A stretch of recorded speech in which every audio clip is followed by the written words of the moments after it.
En el registro civil, llevaba esperando 3 horas. Mi patético novio me había dejado plantada por tercera vez. Desolada, estaba a punto de irme cuando la funcionaria bromeó.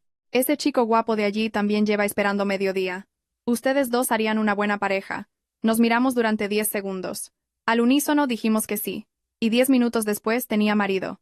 Pero en la noche de bodas, me quedé en shock por mi propia audacia. La lluvia comenzó a caer con fuerza, golpeando rítmicamente el tejado de chapa del garaje del ayuntamiento, creando un sonido lúgubre y escalofriante, como si quisiera ahogar mi ánimo ya de por sí hundido. Yo permanecía inmóvil en una fría silla de plástico azul en la sala de espera, con la mirada vacía fija en la pantalla de mi móvil, apagada desde hacía mucho tiempo. Era la tercera vez. Sí, exactamente la tercera vez que Daniel me dejaba plantada en el día más importante en la vida de una mujer. Llevaba sentada allí 3 horas, desde que el sol de la tarde aún calentaba hasta que el cielo se tiñó del gris plomizo de la tormenta, solo para recibir un mensaje de texto tan breve como cruel. Me ha surgido una reunión de última hora con un cliente. Mi amor, tú siempre eres tan comprensiva. La próxima vez, ¿vale? La frase, mi amor, tú siempre eres tan comprensiva, fue como un cuchillo clavado en mi orgullo, haciéndome reír con amargura mientras las lágrimas asomaban a mis ojos. Miré el elegante vestido blanco que había tardado una semana en elegir, y luego toqué el informe de la ecografía de 6 semanas que descansaba en mi bolso. Había planeado darle una gran sorpresa, decirle que no solo íbamos a firmar nuestro certificado de matrimonio, sino que también daríamos la bienvenida a una nueva vida. Pero en respuesta a mi esmerada preparación, solo obtuve su habitual ausencia, una disculpa vacía, y la prioridad absoluta que siempre daba a su trabajo y a sus relaciones sociales. Clara, la funcionaria del registro, levantó la vista hacia el reloj de la pared. El tic-tac del segundero resonaba nítidamente en el silencio. Suspiró, cerró una carpeta sobre su escritorio y me miró con compasión. Hija, ya ha terminado el horario de atención al público, dudo que venga. ¿Por qué no te vas a casa y vuelves otro día? Estaba a punto de levantarme, de reunir la poca dignidad que me quedaba para salir de aquel lugar, cuando mi mirada se topó con un reflejo en el cristal que separaba las diferentes secciones. Al otro lado, en la zona de espera para parejas que tramitaban divorcios o certificados de soltería, había un hombre con una camisa negra. Acababa de colgar el teléfono, con una expresión de impotencia mezclada con un agotamiento extremo. Con su mano larga y delgada se masajeaba la sien, como si intentara reprimir un fuerte dolor de cabeza. Como si sintiera mi mirada, levantó la vista, y en ese instante, vi en sus ojos la empatía de alguien que compartía mi misma desgracia. Clara nos miró a ambos. Quizás la pesada atmósfera de decepción la agobiaba, así que soltó una broma para romper el silencio. ¡Qué coincidencia! El chico guapo de allí también lleva esperando mediodía. Por lo que he oído, también le han dejado plantado por tercera vez. Hoy los dos se han quedado con las manos vacías. ¿Por qué no se juntan y así no desperdician un día tan bonito? Aquella broma inocente pareció congelar el tiempo. Yo y aquel desconocido nos miramos fijamente durante 10 segundos.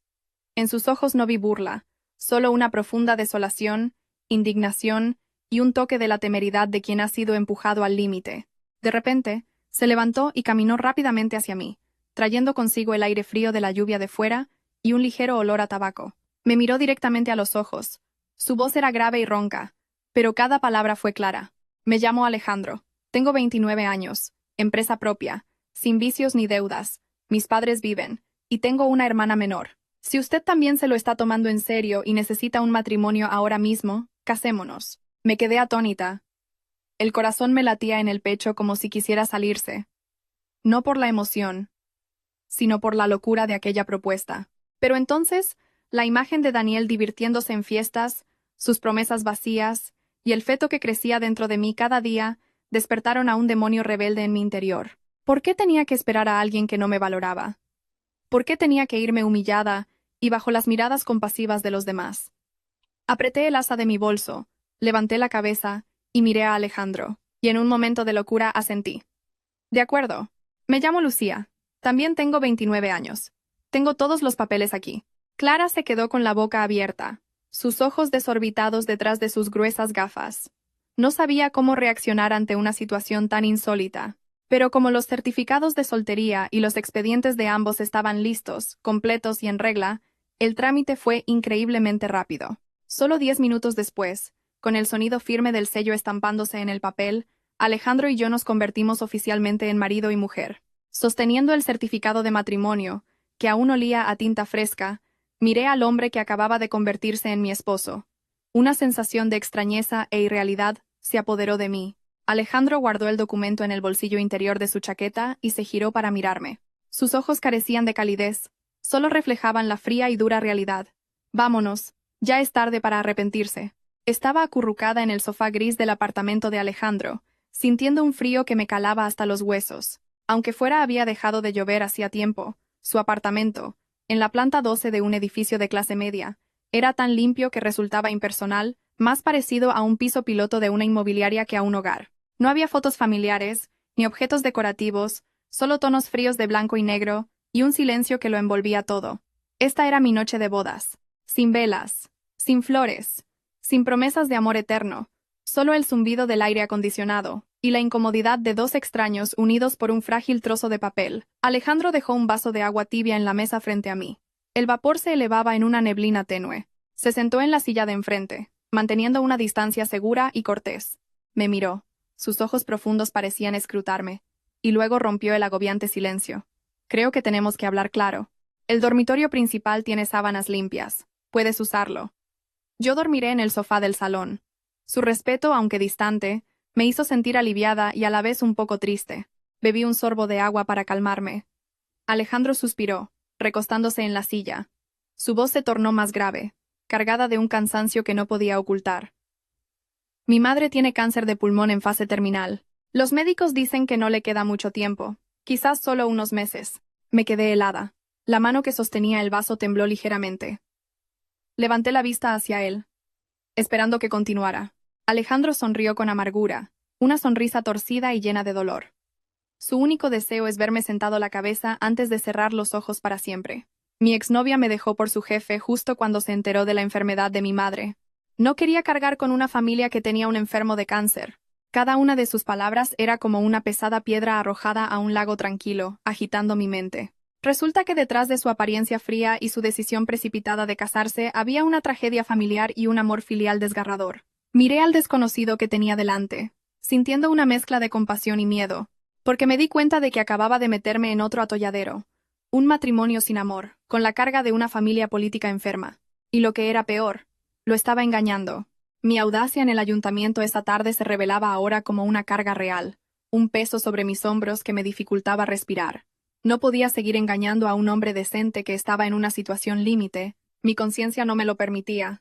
Respiré hondo, reuní todo mi valor, puse una mano sobre mi vientre y dije, con la voz temblorosa pero firme, Alejandro, tengo que decirte algo.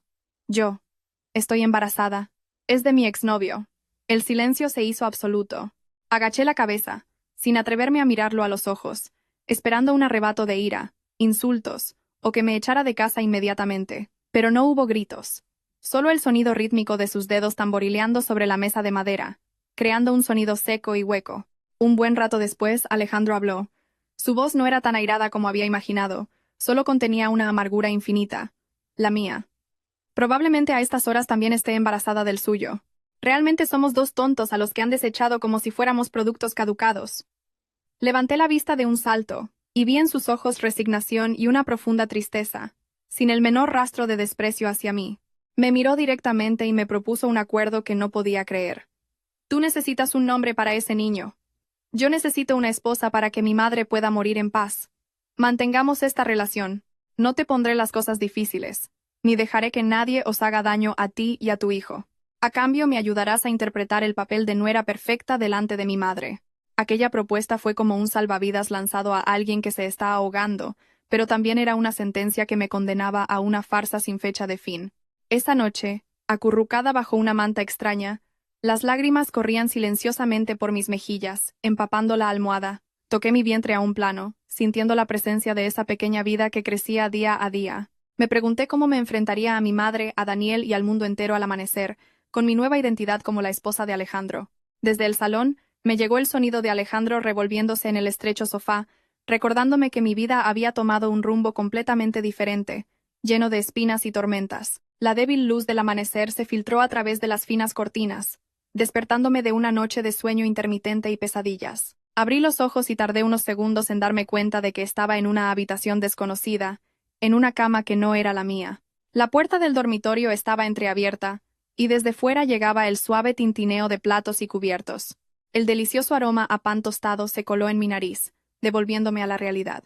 Me había casado con un hombre llamado Alejandro al que apenas conocía desde hacía menos de 24 horas. Respiré hondo, me arreglé el pelo revuelto, y salí, intentando parecer lo más natural posible. Alejandro ya estaba levantado. Estaba en la cocina, vestido con un sencillo pijama gris, con un aire ajetreado pero ordenado. Al verme salir, asintió levemente, y puso sobre la mesa 2 tazas de leche caliente y un plato de tostadas con tomate y aceite. Su voz era grave y firme. «Buenos días. Come algo y luego vamos al hospital. He pedido permiso al médico para visitar a mi madre más temprano». El desayuno transcurrió en un silencio incómodo, solo roto por el suave sonido de la masticación. Éramos como 2 actores repasando el guión antes de subir al escenario. Alejandro me dio información básica para que nuestra historia cuadrara ante su madre. Éramos amigos desde hacía mucho tiempo. Nuestros sentimientos habían surgido de forma natural, y, como nos llevábamos bien, decidimos casarnos. No fue un impulso momentáneo. El viejo coche de Alejandro se detuvo frente al hospital oncológico, un lugar impregnado del olor a desinfectante y de la atmósfera sombría de la vida y la muerte. Apreté el asa de mi bolso, con las palmas sudorosas y frías. Un sentimiento de culpa me ahogaba al pensar que iba a engañar a una persona al borde de la muerte. La madre de Alejandro yacía en una cama de hospital impecablemente blanca. Su cuerpo estaba demacrado por las largas sesiones de quimioterapia, y su cabello, casi perdido, estaba cubierto por un gorro de lana de color burdeos. Pero cuando nos vio entrar a Alejandro y a mí de la mano, sus ojos cansados se iluminaron con una vitalidad extraña, como una lámpara a punto de apagarse a la que le añaden aceite. «Mamá, te he traído a mi mujer a verte», dijo Alejandro, con la voz temblorosa, apretando suavemente mi mano como para infundirme valor. La señora Elena intentó incorporarse. Me apresuré a ayudarla, balbuceando. «Hola, señora. Soy Lucía». Ella tomó mi mano, una mano huesuda pero sorprendentemente cálida. Me miró fijamente, con los ojos llorosos. «Qué bien. Por fin este hijo mío se ha decidido a traerte a casa. Temía que con lo callado que es se quedara para vestir santos». Se quitó con dificultad la pulsera de zafiros que llevaba en la muñeca, una joya antigua y brillante, e insistió en ponérmela a mí. «Esto era de mi madre. La he guardado toda la vida para mi nuera. Ahora te la entrego a ti. Cuídense y quiéranse mucho». Sosteniendo la pesada pulsera y viendo su sonrisa de satisfacción, las lágrimas brotaron sin control. Lloré no solo de emoción, sino también de vergüenza ante la sinceridad de aquella madre. Al salir del hospital, mi ánimo estaba por los suelos. El insistente timbre de mi teléfono en el bolso interrumpió mis pensamientos. Era Daniel. Su nombre en la pantalla hizo que mi corazón se encogiera de dolor e ira. Miré a Alejandro, y él asintió, indicándome que contestara. Respiré hondo, y deslicé el dedo para aceptar la llamada. «¿Dónde estás? Voy a recogerte y te invito a comer para compensarte».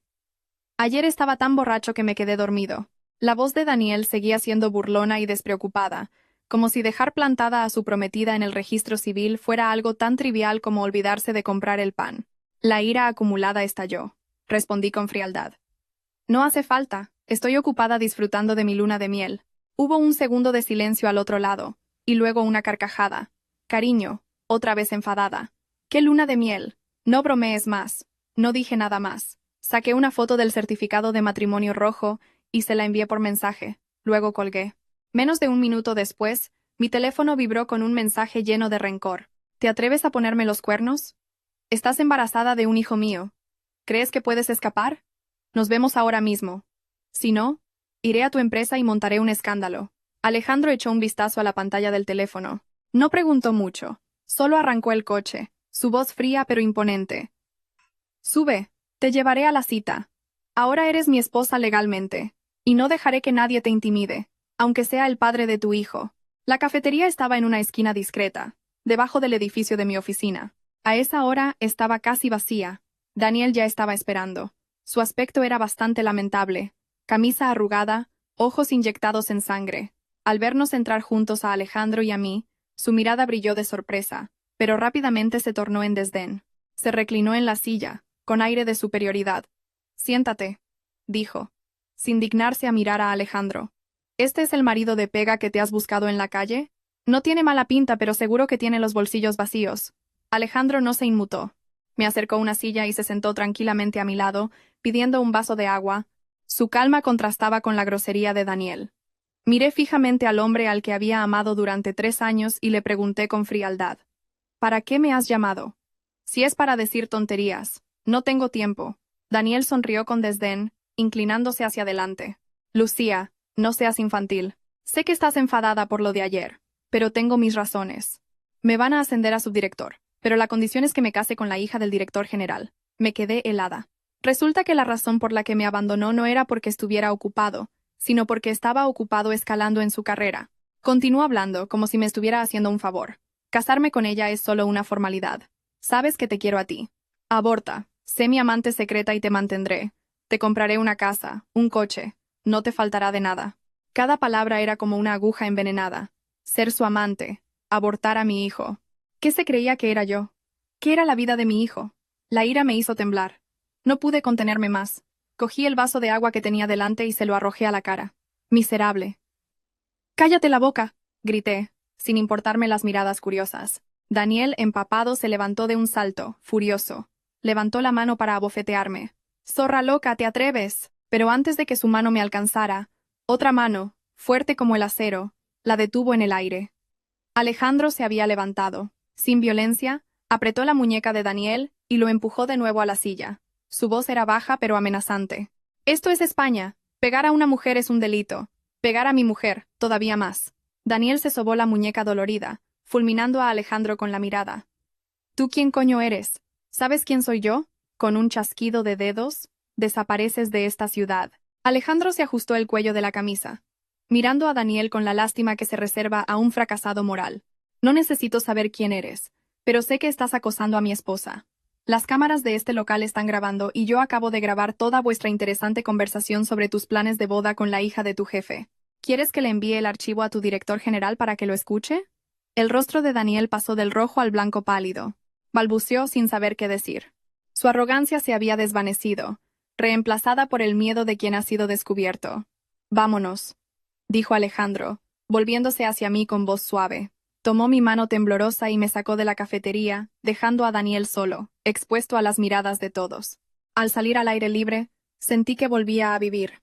Miré la espalda fuerte de Alejandro. Por primera vez, después de tantas tormentas, me sentí protegida, no por promesas vacías, sino por las acciones de un hombre de verdad.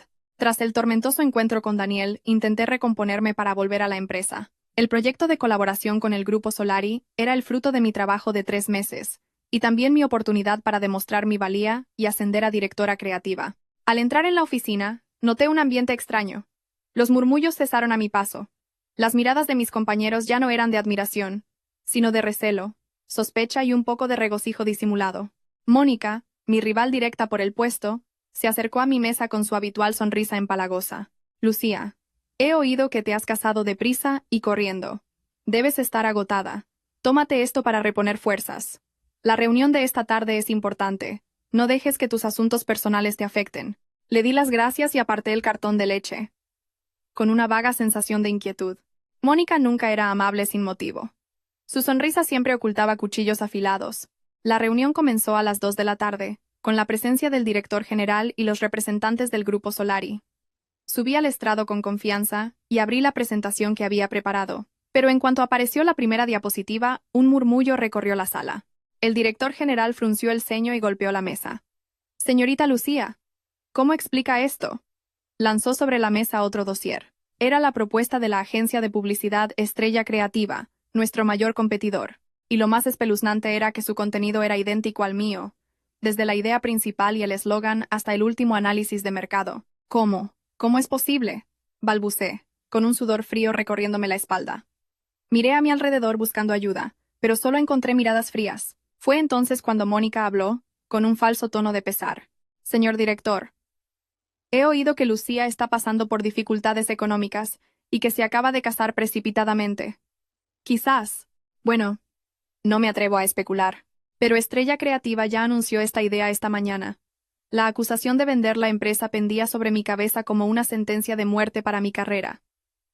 El departamento de informática fue llamado de inmediato. El resultado me dejó sin palabras. El historial de mi ordenador mostraba que se había enviado un correo electrónico con los datos desde mi equipo a la dirección del director creativo de Estrella Creativa a las 12 del mediodía, justo cuando yo estaba almorzando. Yo no lo hice. A esa hora no estaba aquí, grité desesperada. Pero las pruebas en la pantalla hacían inútil cualquier defensa. El director general me miró decepcionado y dictaminó con frialdad. Mientras se investiga el asunto, la señorita Lucía queda suspendida de empleo. Entregue el proyecto a la señorita Mónica y prepárese para declarar ante el comité disciplinario. Me quedé petrificada. Sentí que el mundo se derrumbaba a mis pies. Recogí mis cosas en una caja de cartón. Mónica pasó a mi lado y me susurró al oído, con un tono triunfante. Para competir conmigo te falta mucho, niña. Vete a casa a cuidar de tu marido de pega. Salí del edificio con la caja en brazos. El sol de la tarde se ponía y la gente pasaba a mi lado a toda prisa, indiferente a una fracasada que acababa de ser expulsada del juego. No lloré. Parecía que mis lágrimas se habían secado. Entendí que no era una coincidencia, sino una trampa perfecta tendida para hundirme. Llegué a casa cuando la ciudad ya estaba iluminada. Alejandro estaba en su escritorio. La luz del monitor iluminaba su rostro serio. Al verme con la caja, no pareció sorprendido. Se levantó en silencio y me quitó la pesada caja de las manos. Me derrumbé en el sofá, agotada, preparada para sus preguntas y reproches. ¿Te han despedido?, preguntó, con una calma extraña. Asentí, y le conté con amargura todo lo sucedido.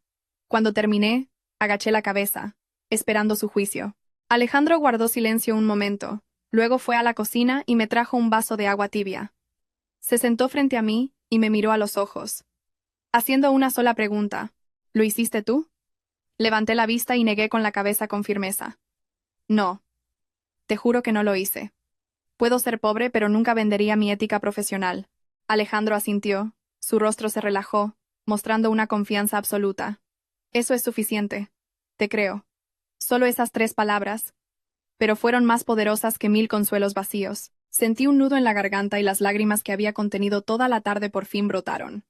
Por primera vez alguien me creía incondicionalmente. Dame tu portátil. Y si puedes, intenta recordar si has iniciado sesión con tu cuenta del trabajo en algún otro dispositivo. La voz de Alejandro se volvió profesional y aguda. Recordé que era informático y tenía su propia empresa de software. Rápidamente le di mi portátil. Sus dedos volaban sobre el teclado, mientras líneas de código corrían por la pantalla. La seguridad de tu empresa es bastante floja, comentó. Han instalado un keylogger en tu ordenador, probablemente a través de un USB o un enlace en el que hiciste clic sin querer. Este software registra todo lo que tecleas, incluidas las contraseñas. Tecleó un poco más y luego señaló una dirección IP en la pantalla. Aquí está. El rastro del acceso no autorizado. El correo no se envió desde tu ordenador de la oficina, sino de forma remota a través de un servidor proxy para ocultar la IP real. Pero quien lo hizo fue un novato. Se olvidó de borrar los registros del sistema en tu portátil al sincronizar los datos. Alejandro siguió rastreando. Unos 30 minutos después, suspiró aliviado y giró la pantalla hacia mí. He encontrado la dirección IP original. Proviene de una cafetería con Wi-Fi justo enfrente de tu oficina, a la hora del almuerzo. Y lo más importante, he recuperado un fragmento de un chat que el software espía capturó accidentalmente. En la pantalla había una captura borrosa pero legible de un chat. El remitente era Mónica MKT y el destinatario Daniel DG. El mensaje era breve pero revelador. Ya he enviado el material a Estrella Creativa. Acuérdate de transferirme el resto. La niñata de Lucía está acabada. Miré la pantalla, horrorizada. Resulta que no solo Mónica, sino también Daniel estaba detrás de esta conspiración. No solo quería que perdiera a mi hijo, sino que también quería hundirme en el barro, arrebatándome mi carrera y mi honor. Alejandro tomó mi mano helada. Ya tenemos las pruebas. Mañana iré contigo a la empresa. El calor de su mano me reconfortó. Lo miré, sintiendo una gratitud infinita. En medio de la tormenta de mi vida, había encontrado un puerto seguro. Aunque fuera un matrimonio inesperado, era extrañamente sincero. Después de conseguir las pruebas que Alejandro había recopilado, no las envié inmediatamente a la dirección. Me senté en silencio, mirando los mensajes impresos, con una mezcla de sentimientos. La traición de Mónica y Daniel me repugnaba, pero al pensar en la situación de Mónica, dudé. Mónica era madre soltera. Su hija tenía una cardiopatía congénita y esperaba una operación. Lo sabía todo el mundo en la empresa. Entendía que la desesperación puede llevar a la gente a hacer cosas terribles por dinero, pero eso no significaba que fuera a tolerar el mal. A la mañana siguiente, quedé con Mónica en una tranquila tetería. Al verme, se sobresaltó, pero intentó mantener la calma. No me anduve con rodeos. Puse los documentos sobre la mesa. Mónica, Creo que deberías ver esto. Su rostro palideció al leer el chat con Daniel. Se cubrió la cara con las manos, sus hombros temblaban. Lucía, lo siento, no tenía otra opción. Mi hija necesita el dinero para la operación urgentemente, y Daniel me prometió 100.000 euros si lo hacía. La miré, con una mezcla de lástima e ira. ¿100.000 euros? ¿Ese era el precio de la conciencia y la carrera de una persona? Respiré hondo. Sé tu situación, pero ¿has pensado en lo que me pasaría a mí? ¿En cómo afectaría a mi vida y a la de mi hijo? ¿Porque también estoy embarazada? ¿Por salvar a tu hija querías destruirnos a mi hijo y a mí? Mónica me miró, con los ojos llenos de arrepentimiento y miedo. Me cogió la mano. Me equivoqué. Lo siento de verdad. Haz lo que quieras, pero por favor, no avises a la policía. Si voy a la cárcel, mi hija se quedará sola. Su súplica de madre me ablandó el corazón. Te doy dos opciones. 1. Envío todo esto a la dirección y a la policía. 2. Vas tú misma. Confiesas todo y testificas para limpiar mi nombre. Si eliges la segunda, pediré que considerem atenuantes para que no te procesem penalmente. Mónica me miró, asombrada. Quizás no esperaba que le diera una salida. Asintió repetidamente entre lágrimas. Lo haré. Lo confesaré todo. Gracias, Lucía. Gracias por no acorralarme. El lunes por la mañana, en la tensa sala de reuniones de la dirección, Mónica confesó todo. El director general, con el rostro serio y decepcionado, se volvió hacia mí. Señorita Lucía, la empresa le debe una disculpa. Su suspensión queda anulada. Puede volver a su puesto y continuar con el proyecto. La noticia se extendió rápidamente. Mónica fue despedida, pero no procesada, tal y como prometí. En cuanto a Daniel, el puesto de subdirector con el que soñaba se desvaneció. Su reputación en el sector se desplomó, y su carrera, construida a base de artimañas, estaba al borde del colapso. Esa noche, mientras Alejandro y yo cenábamos, unos golpes violentos resonaron en la puerta. Era Daniel, gritando como un loco. «¡Zorra! ¡Sal aquí! ¿Te atreves a arruinarme la vida?» Me asusté. Alejandro me indicó que me quedara quieta. Se acercó a la puerta, miró por la mirilla y cogió el móvil. Con calma, empezó a grabar un vídeo y gritó: «Daniel, te aconsejo que te calmes y te vayas. Estás alterando el orden público. Abre la puerta, o os mato a los dos». Siguió pateando la puerta. Estaba borracho o loco. Alejandro, sin inmutarse, no abrió ni usó la fuerza. Llamó al presidente de la comunidad y a la policía del barrio. En 5 minutos, el ruido cambió. Los vecinos, gente trabajadora y sencilla, salieron al pasillo. La voz del presidente de la comunidad resonó. «Oiga, usted, ¿qué hace armando este escándalo? ¿Quiere que llame a la seguridad?» Daniel, por muy gallito que fuera, se acobardó ante la comunidad. Al ver a la policía subir las escaleras, se cubrió la cara y huyó tambaleándose. Alejandro abrió, dio las gracias a todos y cerró la puerta. Le vi relajarse y luego me abrazó. Un abrazo fuerte y cálido. «Ya ha pasado todo. Estoy aquí. Nadie te hará daño», me susurró. Apoyé la cabeza en su pecho, sintiéndome completamente segura. Daniel había mostrado su verdadera cara de cobarde, y Alejandro, mi marido de pega, era la fortaleza que me protegía de la tormenta. Los días de paz pasaron fugazmente. Una tarde lluviosa, llegó una terrible noticia del hospital. La enfermedad de la madre de Alejandro había empeorado drásticamente. El cáncer había hecho metástasis en los huesos y el cerebro. Le quedaban días. Alejandro y yo nos turnamos en el hospital. Ver cómo la vida se escapaba de su frágil cuerpo me partía el corazón. En un raro momento de lucidez, la señora Elena me llamó. Sacó una vieja libreta de ahorros de debajo de la almohada y me la puso en la mano, temblando. «Lucía, esto es lo poco que he ahorrado en toda mi vida vendiendo verduras. No es mucho, pero cógelo para cuidar de mi nieto». Su voz era un susurro entrecortado. Cogí la libreta, las lágrimas brotaron y negué con la cabeza. «Mamá, no puedo aceptarlo. Guárdelo para su tratamiento». Ella sonrió, una sonrisa débil pero llena de comprensión. «Tontita, sé perfectamente cómo estoy. Sé que os casasteis deprisa para darme una alegría». Me quedé helada y miré a Alejandro. Él también bajó la cabeza, con los hombros temblando. Resulta que aquella madre lo sabía todo. Sabía que no éramos una pareja enamorada. Se había dado cuenta de nuestra formalidad, de la torpeza de nuestros gestos. Pero nunca nos delató. Toleró nuestra mentira porque confiaba en su instinto de madre. «Pero veo que eres una buena chica». Apretó mi mano, su mirada penetrando en mi alma. «Alejandro es un poco tosco, pero tiene un gran corazón. El destino une a las personas, pero la felicidad depende de uno mismo. Por favor, cuídalo por mí». Sus últimas palabras fueron como un sagrado encargo, uniendo mi vida a la del hombre arrodillado junto a la cama. Nos miró por última vez, con los ojos llenos de amor, y luego los cerró lentamente. Su mano en la mía se relajó, y el monitor cardíaco emitió un pitido largo y estridente, anunciando el fin de una vida. El funeral de su madre tuvo lugar en un día de lluvia torrencial. Vestida de luto, de pie junto a Alejandro, recibí el pésame de los asistentes. Lloré por ella como si fuera mi propia madre, porque en esos pocos días como su nuera, había recibido de ella un afecto que me había faltado durante mucho tiempo.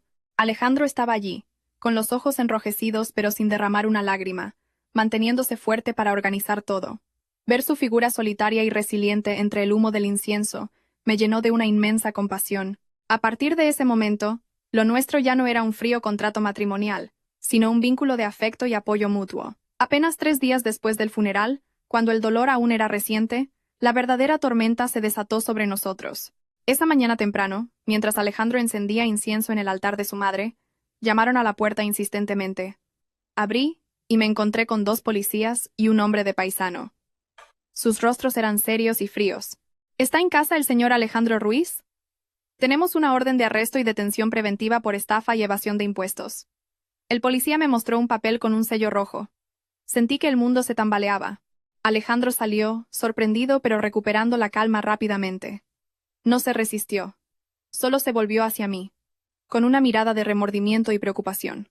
Lucía, quédate en casa y mantén la calma. No te preocupes por mí. Lo aclararé todo. Cierra bien la puerta. El coche de policía se llevó a Alejandro, dejándome clavada en el sitio. Pero eso no fue todo. Al mediodía, un grupo de hombres tatuados y de aspecto amenazante aporrearon la puerta, arrojaron pintura roja sobre la puerta metálica y pegaron por todo el pasillo notas de cobro con insultos. ¿Dónde está Alejandro? Paga lo que debes. No te esconderás. Los gritos resonaron por todo el edificio. Me acurruqué en la habitación, aterrorizada, abrazando mi vientre. Fue entonces cuando me di cuenta de la terrible verdad. Alejandro arrastraba una deuda enorme. Imaginé que era el dinero que había pedido prestado para comprar los caros medicamentos importados, no cubiertos por el seguro, para alargar la vida de su madre. Lo había sacrificado todo, su futuro y su seguridad, por ser un buen hijo. Mi teléfono sonó. Era Ana, mi mejor amiga. Lucía, ¿dónde estás? He oído que han precintado la empresa de Alejandro. Los acreedores lo están buscando por todas partes. Recoge tus cosas y vente a mi casa. Es peligroso quedarse ahí. Metí algo de ropa en una bolsa, me puse una mascarilla y salí sigilosamente por la escalera de incendios. En la calle, me sentí como una fugitiva. Mi marido arrestado, mi casa asediada y embarazada. No sabía qué sería de mí mañana, pero sabía que no podía rendirme. Tenía que encontrar la manera de salvar a Alejandro, de salvar al hombre que por amor a su madre había acabado entre rejas. Esa noche, en la oscuridad, Ana y yo nos colamos en la oficina precintada de Alejandro. Gracias a un favor que el padre de Ana le había hecho al viejo guardia de seguridad, conseguimos entrar por la puerta de atrás durante 15 minutos. El lugar estaba desolado. Sin encender las luces, usamos las linternas de los móviles. Fui directa al despacho de Alejandro, tal y como me había contado una vez borracho. Detrás de un cuadro había una pequeña caja fuerte empotrada. Introduje temblorosa la fecha de nacimiento de su madre. La puerta se abrió. Dentro no había dinero. Solo un fajo de papeles y un diario de cuero marrón. Lo abrí. Era el diario de Alejandro. En él, relataba su lucha por salvar a su madre. El médico dice que un nuevo tratamiento podría alargarle la vida 6 meses, pero cuesta una fortuna. He vendido el coche, hipotecado la casa, pero no es suficiente. En otra página, su letra era temblorosa. Don Fernando Morales, el tío de Daniel, me ha ofrecido un préstamo de su financiera, Progreso. Sé que es una trampa, un préstamo usurero, pero no tengo otra opción. Mamá sufre cada hora que pasa. Las lágrimas empañaron las palabras. Vi a Alejandro, solo en la noche, debatiéndose entre su honor y la vida de su madre. Los contratos de la caja fuerte confirmaban la trampa. Préstamos comerciales convertidos en deudas personales con intereses desorbitados. Alejandro no era un estafador. Era la víctima de una red de usura tendida por las mismas personas que ahora querían hundirle. Daniel y su tío, que aprovecharon su amor de hijo para endeudarlo, meterlo en la cárcel y quedarse con su empresa por una miseria. Mira esto, Lucía. Ana me mostró otros papeles. Eran los justificantes de todas las transferencias del préstamo al hospital para pagar las facturas y los medicamentos. Ni un solo euro había ido a su cuenta personal. Abracé el diario y los papeles contra mi pecho. Mi marido, a quien una vez consideré un extraño, había soportado una tormenta él solo, sin decirme nada. Ahora, me tocaba a mí luchar por él. Volví a casa a las 2 de la mañana, pero no tenía sueño. La indignación y la determinación me mantenían despierta. A la mañana siguiente, reuní todas las joyas de la boda que mi madre me había dado para mi fallido matrimonio con Daniel, junto con mis pocos ahorros para el bebé, y lo vendí todo. No sentí el menor arrepentimiento, pero no era suficiente para contratar a un buen abogado y cubrir parte de la deuda, como exigía la investigación. Fui al despacho de mi jefe y le pedí un adelanto de 1 año de sueldo. Lucía, ¿lo has pensado bien? Tu marido se enfrenta a un caso económico grave. Es muy probable que vaya a la cárcel. Invertir dinero en eso es tirarlo. Y tienes que pensar en el bebé. Le respondí con la cabeza alta. Señor, él no es un estafador. Solo es un buen hijo acorralado. Si ahora le abandono, me arrepentiré toda mi vida. Con el dinero, contraté al mejor abogado penalista de la ciudad, recomendado por el padre de Ana. El día de la visita me levanté temprano y preparé un guiso de lentejas, el favorito de Alejandro. Al verlo a través del cristal, apenas lo reconocí. Estaba demacrado, con la cabeza rapada y profundas ojeras. Pero al verme, en sus ojos brilló la misma preocupación de siempre. Lucía, ¿qué haces aquí? Te dije que no te preocuparas por mí. Su voz era ronca. Vete, divórciate de mí. Firmaré los papeles. Eres joven, tienes futuro. No dejes que los antecedentes de un delincuente te afecten a ti y al niño. Lo miré, sonriendo entre lágrimas. Puse mi mano, con la que acariciaba mi vientre, contra el cristal. Escúchame bien, Alejandro. He vendido todo. He pedido un adelanto. Y he contratado al mejor abogado. No necesito un expediente limpio. Necesito un padre para mi hijo, un marido que se sacrifica por su familia. No te atrevas a rendirte. Tienes que salir de aquí para pagarme esta deuda. Una deuda de gratitud que durará toda la vida. Alejandro se quedó en silencio. Sus hombros temblaban. Bajó la cabeza para ocultar sus lágrimas. En ese momento, en la opresiva atmósfera de la cárcel, nuestro vínculo se fortaleció, más resistente que cualquier juramento de amor. El juicio se celebró en un día gris y plomizo. En la solemne sala del tribunal, me senté en la primera fila, con las manos entrelazadas. Ana me apretaba la mano para tranquilizarme. Alejandro, de pie ante el estrado, parecía frágil pero mantenía la espalda recta. El fiscal leyó la acusación. Estafa, apropiación indebida, grandes sumas de dinero. Cada palabra era un clavo en el ataúd del destino de mi marido. Cuando llegó el turno de la defensa, nuestro abogado, un hombre mayor y sereno, se levantó. Presentó al tribunal el diario de Alejandro, las facturas del hospital y, sobre todo, los contratos de préstamo fraudulentos de la financiera de don Fernando. Señorías, el acusado Alejandro Ruiz no tenía intención de apropiarse de ningún bien para su beneficio personal. Actuó por un estado de necesidad, para salvar la vida de su madre, y lo más importante, fue víctima de una red de usura disfrazada de inversión. La sala murmuró cuando el abogado reveló el parentesco entre Daniel y don Fernando, junto con mensajes que probaban que habían coaccionado a Alejandro para firmar contratos en blanco. La mirada del juez presidente se suavizó al considerar los atenuantes. Buen historial, primer delito, motivación por piedad filial y esfuerzos por reparar el daño. Contuve la respiración. El acusado Alejandro Ruiz es culpable de un delito de administración desleal. Sin embargo, considerando los numerosos atenuantes, que fue víctima de una trampa y que no actuó con ánimo de lucro personal, el tribunal dicta una sentencia de 2 años de prisión, con suspensión de la pena durante un periodo de prueba de 4 años. El acusado queda en libertad inmediatamente en esta sala. El martillo golpeó la madera, poniendo fin a nuestra pesadilla. Rompí a llorar, abrazando a Ana. Eran lágrimas de alivio y felicidad. Alejandro se volvió para mirarme, con los ojos enrojecidos. Aunque su expediente quedaría manchado, al menos estaba libre. Salimos del juzgado, y el cielo nublado empezó a despejarse. Unos tímidos rayos de sol iluminaban el camino que teníamos por delante. Sabía que estaría lleno de obstáculos, pero lo recorreríamos juntos. La alegría del reencuentro duró poco. La dura realidad de la vida cotidiana se impuso. La empresa de Alejandro quebró definitivamente y sus bienes fueron embargados para pagar las deudas. Su reputación como joven director de éxito fue reemplazada por la etiqueta de exconvicto. Buscó trabajo por todas partes, pero al ver sus antecedentes penales, todos le cerraban las puertas. Yo seguía trabajando, con mi embarazo de 6 meses cada vez más evidente, convirtiéndome en el único sustento de la familia. Ver a Alejandro cada día más abatido, fumando sin parar junto a la ventana, me partía el corazón. Una noche, al volver tarde del trabajo, lo encontré con la cabeza hundida sobre la mesa, la cena fría, Lo abracé suavemente. Cariño, no te desanimes. Si nadie te contrata, haremos otra cosa. Mientras sea un trabajo honrado, no hay de qué avergonzarse. Alejandro levantó la vista. Sus ojos brillaban con determinación. Tienes razón. No puedo permitir que mi mujer y mi hijo sufran más. Soy un hombre. Tengo que sacar adelante a esta familia. A la mañana siguiente, guardó sus trajes en el armario y se puso el uniforme naranja de una empresa de reparto. El director, que solo conocía los teclados, ahora se enfrentaba al sol abrasador del verano, repartiendo paquetes por toda la ciudad. Una vez, lo vi por casualidad entregando un pedido en un lujoso edificio de oficinas, sudando a mares, con la ropa sucia de polvo. Irónicamente, el destinatario era un antiguo empleado suyo. El chico se quedó de piedra al ver a su antiguo jefe vestido de repartidor. Alejandro, tras un instante de vergüenza, levantó la cabeza y sonrió amablemente.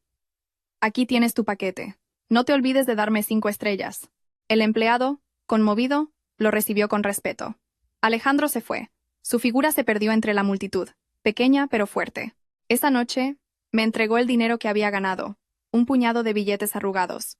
Sus manos empezaban a tener callos. Tomé ese dinero, ganado con sudor, y sentí que era más valioso que cualquier fortuna. Estábamos empezando de nuevo, desde las cenizas, sin fama ni lujos, pero llenos del amor y el apoyo de 2 personas que habían aprendido a confiar la una en la otra. Aquellos días tranquilos fueron como la calma antes de la tormenta. Yo seguía trabajando sin descanso, tratando de terminar un gran proyecto antes de mi baja por maternidad, ignorando los dolores de espalda y el cansancio. Me decía a mí misma que tenía que aguantar un poco más, ahorrar un poco más para que Alejandro no tuviera que esforzarse tanto, y para que nuestro hijo no naciera con carencias. Pero había olvidado que la resistencia humana tiene un límite.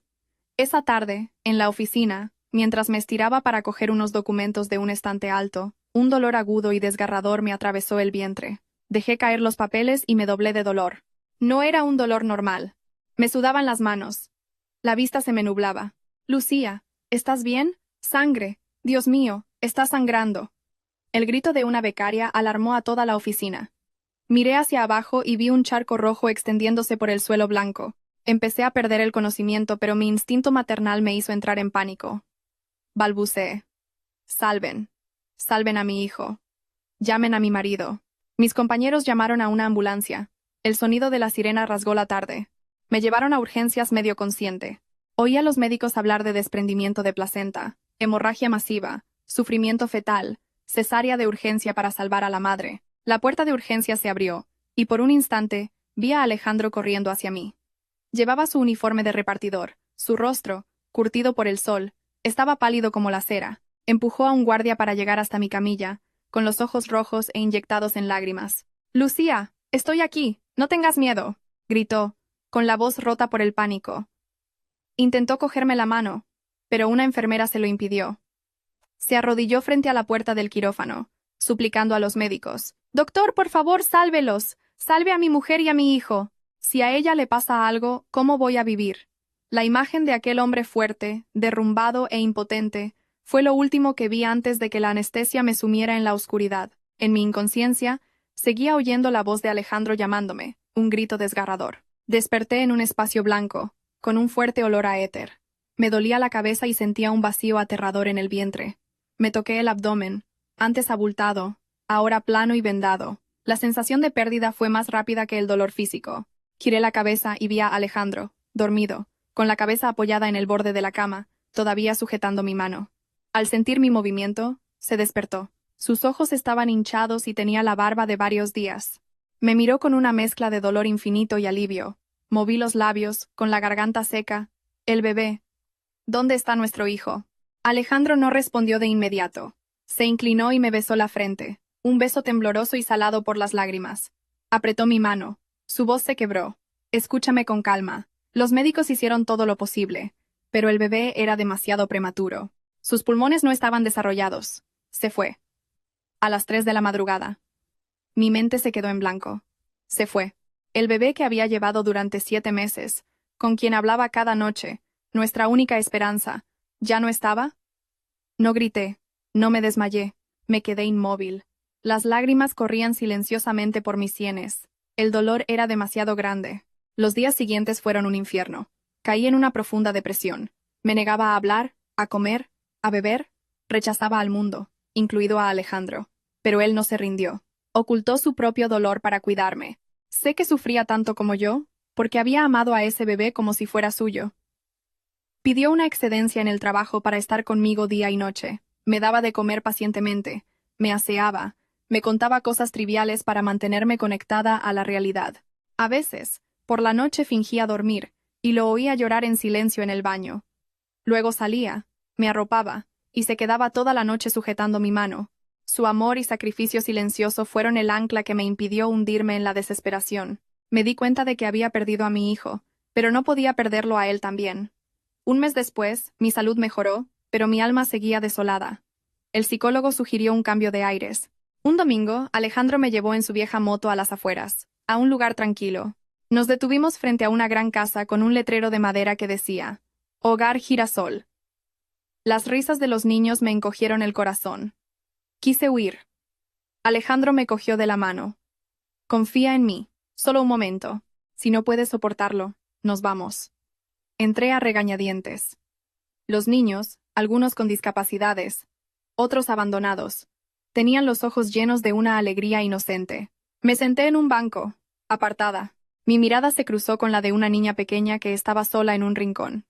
Tendría unos 3 años, era delgada y vestía un vestido de flores gastado. Tenía los ojos grandes, oscuros y profundamente tristes. Una tristeza impropia de su edad. Me acerqué a ella. Me miró sin miedo. Me puse en cuclillas. Hola, ¿cómo te llamas? No respondió. Solo me ofreció la flor silvestre que tenía en la mano. Para ti. No llores. Me toqué la cara y me di cuenta de que estaba llorando. Se llama Alba, dijo una de las cuidadoras. Es muy callada. La dejaron en la puerta del mercado hace unos meses. Es muy reservada, pero hoy te ha regalado una flor. Debe ser una conexión especial. Alba me miró y de repente, su pequeña mano sucia agarró mi dedo meñique. En ese instante una corriente cálida recorrió mi cuerpo, derritiendo el hielo de mi corazón. La abracé y lloré, pero esta vez eran lágrimas de redención. Sabía que esta niña me había elegido y yo la necesitaba para volver a vivir. La decisión de adoptar a Alba fue rápida y natural. Sabíamos que sería difícil. La cuidadora, al ver el expediente de Alejandro con sus antecedentes, nos miró con preocupación. La ley de adopción es muy estricta. Lo siento, pero con este historial, es poco probable que lo aprueben. Alejandro no se rindió. Con una sinceridad que conmovió a la mujer, le dijo, cometí un error por salvar a mi madre, pero nunca he hecho daño a nadie. Prometo dedicar el resto de mi vida a compensar a esta niña. Por favor, ayúdenos. Pero la ley es la ley. Fue entonces cuando Ana, mi ángel de la guarda, apareció de nuevo. Gracias a los contactos de su padre, consiguió que avalaran la buena conducta de Alejandro. También me ayudó a demostrar que mis ingresos como diseñadora freelance eran estables. Después de 2 meses de papeleo interminable, finalmente, la solicitud fue aprobada. El día que Alba vino a casa, el cielo estaba despejado y el sol brillaba. Alejandro y yo estábamos tan nerviosos como si fuéramos a casarnos. Alba, abrazada a su viejo oso de peluche, miraba su nuevo hogar con ojos curiosos, sin soltar mi ropa. Nuestro pequeño apartamento de alquiler se llenó de luz y calidez. Alejandro había construido una pequeña cama para ella con madera reciclada, pintada de un rosa que pensó que le gustaría. Yo le había cosido varios vestidos con retales. En la primera cena juntos, Alba se sentó en la trona que Alejandro le había hecho. Le sirvió la mejor parte de la carne. Come, hija. Papá es el mejor cocinero de España. Alba nos miró a ambos y sonrió, su primera sonrisa radiante. Gracias, papá Alejandro. Gracias, mamá Lucía. Aquellas palabras hicieron que Alejandro se diera la vuelta para secarse una lágrima, y yo me deshice de felicidad. Nuestro hogar, después de tantas tormentas, por fin tenía risas infantiles. La pieza que faltaba había encajado. 3 años pasaron. Nuestra pequeña casa de alquiler siempre estaba llena de risas. Alba, ahora con 6 años, era una niña preciosa y educada. Sus ojos tristes de antes ahora brillaban de alegría. Nuestra vida también se había estabilizado. Alejandro ya no era repartidor.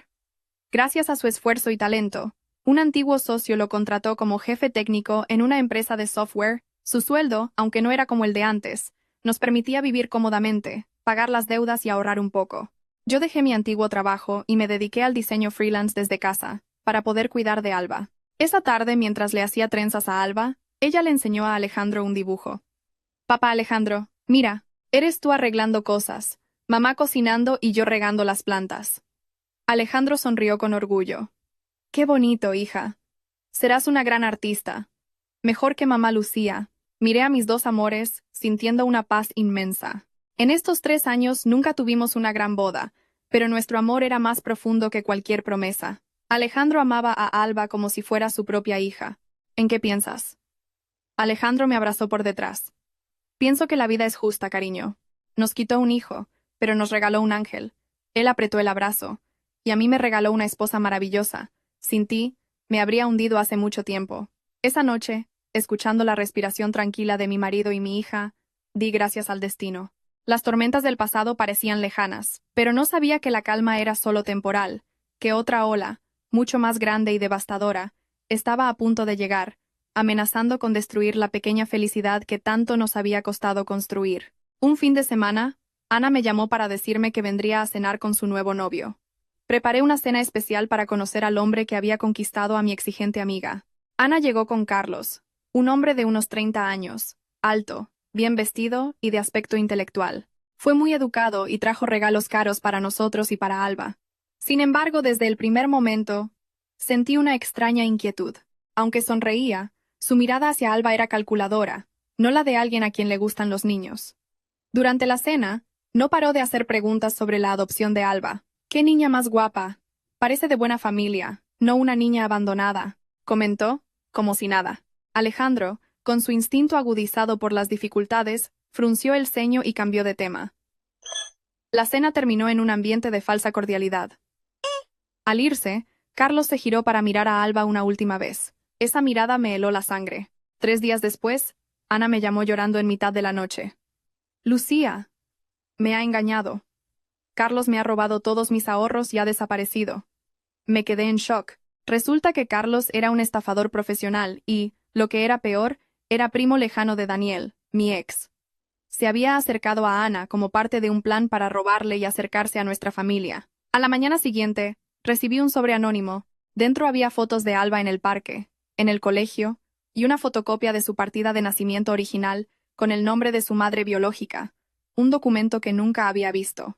Mi teléfono sonó. Era un número desconocido, pero la voz era la de Carlos. «Hola, Lucía. Supongo que ya has recibido mi regalo», dijo con tono burlón. «¿Qué quieres?», grité. «No mucho. Solo sé un secreto sobre tu hija adoptiva que vale una fortuna. Sus padres biológicos no son gente cualquiera. La están buscando como locos. Si no quieres perderla, o que les venda la información, prepárate para negociar». La amenaza de Carlos me aterrorizó. Alejandro, al enterarse, mantuvo una calma sorprendente. Decidimos volver al hogar Girasol para averiguar la verdad. La directora del centro nos recibió preocupada. Al ver la partida de nacimiento, suspiró. Sacó de una caja de madera un medallón de jade con un fénix grabado, de una belleza exquisita. Esto es lo único que llevaba Alba cuando la dejaron aquí. Lo oculté por miedo a que alguien quisiera hacerle daño o reclamarla por su valor. Este medallón demuestra que viene de una familia noble. En ese momento, mi teléfono volvió a sonar. Era una videollamada de Carlos. ¿Ya me creen? La pequeña Alba en realidad se llama Valentina de Rojas. Es la hija de los magnates inmobiliarios, los señores de Rojas. Hace años se arruinaron y tuvieron que huir del país. Por eso la abandonaron. Ahora han vuelto, más ricos que nunca, y ofrecen una recompensa de 200.000 euros a quien la encuentre. 200.000 euros. La cifra me mareó, pero lo que más me heló la sangre fue la crueldad de esos padres. «Os daré una oportunidad», dijo Carlos. 20.000 euros en mi cuenta, y guardaré silencio. Tienen 3 días. Después, no se quejen si los señores de Rojas llaman a su puerta. La pantalla se apagó, dejándonos en la más absoluta desesperación. Archer. 000 euros era una fortuna para nosotros, pero el miedo a perder a Alba era 1000 veces mayor. Para enfrentarnos a Carlos, necesitábamos conocer sus debilidades. Alejandro tuvo una idea audaz: hablar con Daniel. A pesar de nuestro odio, él era su primo. A través de unos contactos, supe que Daniel estaba en la fase terminal de un cáncer de estómago en la enfermería de la cárcel. Cuando fui a verlo, no quedaba nada del arrogante director que conocí. Era un esqueleto andante. Al verme, sus ojos mostraron sorpresa y luego un profundo arrepentimiento. «Lucía, ¿vienes a reírte de mí? Sé que me equivoqué. El karma llega rápido. Ya no sentía odio, solo lástima. No he venido a eso. He venido a preguntarte por Carlos». Al oír su nombre, el rostro de Daniel se contrajo de ira. Ese cabrón no es humano. Cuando entré en la cárcel, engañó a mi madre para que le cediera la última propiedad de la familia y la dejó morir sola en una residencia. Ten mucho cuidado con él, Lucía. Lo buscan en 2 provincias por estafa. Está desesperado. Es capaz de cualquier cosa. Una vez se jactó de tener información sobre una familia rica, probablemente la de tu hija. La información de Daniel era oro. Carlos no era invencible, era un delincuente acorralado. Denúncialo a la policía. Será lo único bueno que haga en mi vida, para compensar un poco por el hijo que perdimos, dijo llorando. La mención de nuestro hijo perdido me dolió, pero decidí dejarlo ir. Descansa. Haré lo que dices. El pasado, pasado está. Salí de la cárcel mientras empezaba a llover. Daniel estaba pagando por su ambición. Nosotros aún teníamos la oportunidad de luchar por nuestra felicidad. 2 días antes de que expirara el ultimátum de Carlos, un lujoso coche negro se detuvo frente a nuestra modesta casa. De él bajaron los señores de Rojas, los padres biológicos de Alba. Entraron sin quitarse los zapatos, mirando nuestro humilde hogar con desprecio. Somos los señores de Rojas, dijo la mujer. Venimos a llevarnos a nuestra hija Valentina. Este lugar es una posilga. Aquí no hay ninguna Valentina, respondí con calma. Solo está mi hija, Alba, y ahora está en el colegio. No tienen derecho a entrar así. El hombre sonrió con desdén y abrió un maletín lleno de billetes. 100.000 euros. Es el pago por haber cuidado de ella. Con esto pueden comprarse una casa y cambiar de vida. Cojan el dinero y firmen la renuncia a la custodia. La semana que viene nos la llevamos a Estados Unidos. Sentí una náusea profunda. ¿Creían que podían comprar a su hija como si fuera un objeto? Fuera de aquí. Cojan su dinero y váyanse, les grité. Alba es un ser humano, no una mercancía que se abandona y luego se intenta recomprar. Es mi hija, y no está en venta. Justo en ese momento, llegó el autobús escolar, y Alba entró corriendo. Papá, mamá, ya estoy en casa. Al ver a los extraños, se asustó y se escondió detrás de mí. Valentina, hija mía. Soy tu madre, exclamó la señora de Rojas, intentando abrazarla. Pero Alba gritó, y se aferró a mí. Mamá, ¿quiénes son? Tengo miedo. La reacción de Alba fue una bofetada para ellos. La abracé con fuerza. Ya lo han visto. No los reconoce. Váyanse o llamaré a la policía. Como el dinero no funcionó, recurrieron al poder. 2 días después, recibimos una citación del juzgado. Habían contratado a un ejército de abogados para demandarnos y quitarnos la custodia. Su principal argumento era el pasado de Alejandro. Alegaban que un exconvicto no podía ofrecer un entorno seguro y moral para una niña, comparándolo con la vida de lujo y educación internacional que ellos podían darle. Alejandro se derrumbó. Es mi culpa. Mi pasado está perjudicando a nuestra hija. Le cogí la mano. No digas eso. Un tribunal juzga con la ley, pero también con el corazón. La hemos criado con todo nuestro amor, y eso se ve. La justicia no nos quitará a nuestra hija. Esa noche, Ana vino corriendo. Había recorrido todo el barrio recogiendo firmas. Desde el presidente de la comunidad hasta la panadera, todos habían firmado una petición de apoyo y se ofrecían a testificar a nuestro favor. No estáis solos, dijo el presidente, un anciano de pelo blanco. Todo el barrio es testigo de vuestra bondad. Somos pobres, pero ricos en humanidad. Lucharemos con vosotros. El apoyo de nuestros vecinos fue un bálsamo para nuestros corazones, dándonos fuerzas para la desigual batalla legal que se avecinaba. Justo cuando se acercaba el juicio, una noticia bomba en el telediario cambió el curso de los acontecimientos. Carlos había sido detenido mientras intentaba extorsionar a los propios señores de Rojas. Resulta que su codicia no tenía límites. No solo nos chantajeó a nosotros, sino que también les exigió a ellos parte de la recompensa por encontrar a la niña, amenazando con revelar su oscuro pasado a la prensa. En su declaración, para obtener una sentencia más leve, Carlos confesó todo. Los de Rojas no solo se habían arruinado, sino que eran parte de una red internacional de blanqueo de capitales. Abandonaron a Alba no por necesidad, sino como parte de un plan calculado para huir del país con una nueva identidad. Esta es la prueba definitiva, dijo nuestro abogado. Con estos nuevos hechos, la autoridad moral de los demandantes se ha derrumbado. Ningún tribunal entregaría a una niña a unos presuntos delincuentes que además la abandonaron cruelmente. En la declaración de Carlos se revelaba otro detalle. Volvieron a por Alba no por amor, sino porque era la única heredera de un fideicomiso millonario dejado por su abuela. Necesitaban su custodia para acceder a ese dinero. Toda era una farsa. Ganaremos, Lucía, dijo Alejandro. No porque seamos más ricos, sino porque tenemos la conciencia tranquila. La justicia divina tarda, pero llega. El escándalo de los de Rojas saltó a los medios. La presión pública y la investigación policial invirtieron los papeles. Ahora, ellos eran los sospechosos. La balanza de la justicia se inclinaba a nuestro favor. En la vista de conciliación, la pareja parecía nerviosa. El juez, una mujer de mediana edad, se dirigió a Alba con dulzura. Alba, sé que es difícil, pero ¿puedes decirnos con quién quieres vivir? ¿Con tus padres biológicos, que te darán muchos juguetes? ¿O con papá Alejandro y mamá Lucía? Todo el mundo contuvo la respiración. Alba se levantó, pequeña en la inmensa sala. Miró a los de Rojas y luego a nosotros. De repente, rompió a llorar y corrió a abrazar a Alejandro. No me voy, no quiero juguetes. Solo tengo un papá Alejandro y una mamá Lucía. No me echen. El llanto y las palabras de la niña conmovieron a todos. La jueza, secándose una lágrima, golpeó el mazo. Los niños no son propiedades. Tienen derecho a elegir dónde se sienten felices y seguros.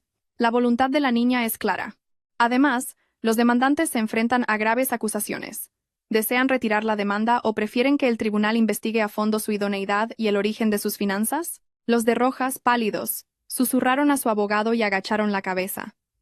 Retiramos la demanda. En ese instante, abracé a Alba y a Alejandro, llorando de felicidad. 2 días después, la señora de Rojas me pidió una última reunión antes de abandonar el país para siempre. Nos vimos en una tetería discreta. La mujer arrogante de antes había desaparecido, reemplazada por una figura abatida y arrepentida. Sé que no tengo derecho a pedir perdón. Hemos perdido. Mañana nos vamos para siempre. Me ofreció un sobre con dinero y los papeles de un fondo fiduciario a nombre de Alba. Es lo último que puedo hacer por ella. Rechacé el dinero con suavidad. El dinero no puede comprar los recuerdos, ni el amor perdido.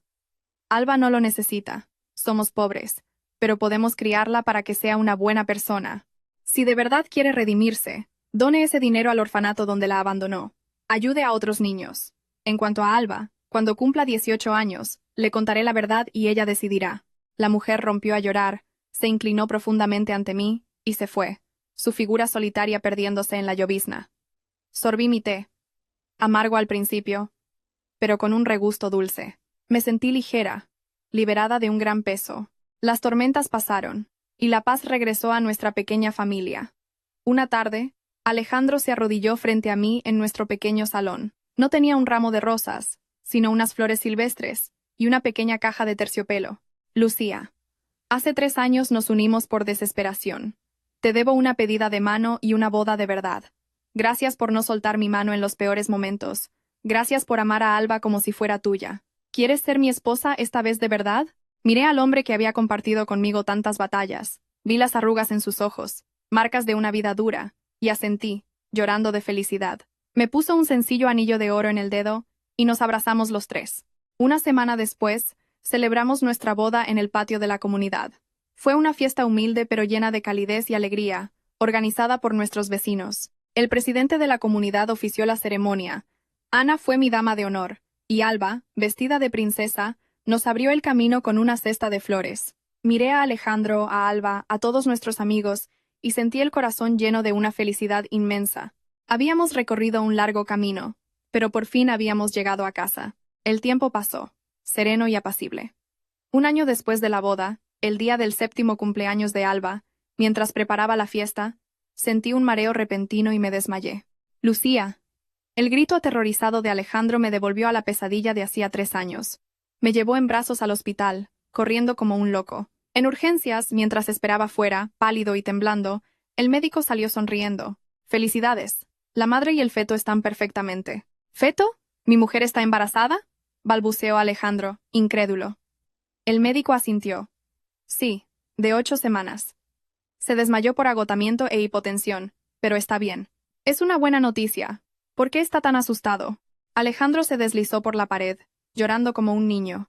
Eran lágrimas de alivio, de una felicidad tan inmensa que no podía creerla. Cuando desperté y supe la noticia, la emoción me desbordó. Alejandro entró con Alba. Se inclinó y me besó. «Gracias, Lucía. Gracias a Dios». «Alba, vas a ser hermana mayor». La niña saltó de alegría y pegó su oído a mi vientre. «Hola, bebé. Soy tu hermana Alba. Sal pronto a jugar conmigo». La habitación se llenó de risas y lágrimas de felicidad. Las viejas heridas habían sanado, dejando espacio para una nueva esperanza. Un domingo por la tarde, el sol doraba nuestro pequeño jardín. Yo observaba a Alejandro enseñar a jugar al ajedrez a Alba y a nuestro hijo pequeño, Hugo, que ya tenía 2 años. El sonido de sus risas era la banda sonora de nuestra paz. Recibí un mensaje de Ana. Carlos había sido condenado a 15 años de cárcel. Y Mónica, tras ser despedida, se había mudado a su pueblo, avergonzada. Leí el mensaje y sonreí. El pasado ya no me afectaba. La ley del karma siempre se cumple. Miré al cielo, recordando aquella tarde de lluvia en el registro civil. Aquel día, desesperada, aposté mi vida a un matrimonio con un desconocido. ¿Quién iba a decir que esa apuesta me traería una familia, un marido maravilloso y unos hijos preciosos? La felicidad, a veces, se encuentra en las decisiones valientes y en el amor que se construye cada día. Mamá, ven a ver. Papá ha perdido al ajedrez. La voz de Alba me sacó de mis pensamientos. Me levanté y caminé hacia ellos. Alejandro me miró con amor y me rodeó con sus brazos. Tomé su mano, la misma mano áspera pero cálida que me había guiado a través de tantas tormentas. El pasado estaba cerrado. Mañana saldría el sol de nuevo. Y seguiríamos viviendo, amando y valorando cada precioso instante de esta sencilla y maravillosa vida. Gracias por su tiempo y atención. Un saludo y hasta la próxima.